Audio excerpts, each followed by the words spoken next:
The condition and the cut of your rubber when you're fanning is really important because you want extra precision as you try to create that seal between the glass and the frame. So what you really want is to have your rubber cut very close to the end of your channel. A precise cut is really helpful because that gives the rubber here on the corner a lot of nice support right behind it. If this was too long, you'd have a really soft rubber end that's not going to be firm enough to lock into the interface between the glass and the frame of the window.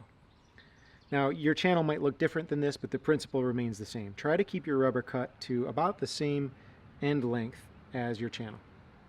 You also want to make sure that the condition of your rubber is good. You can see how square and clean the corner of this rubber is. That square shape there really can lock in between the glass and the frame and create a good seal. As this rubber wears, that will begin to round out and you'll get less and less of a seal, and there will be more to detail.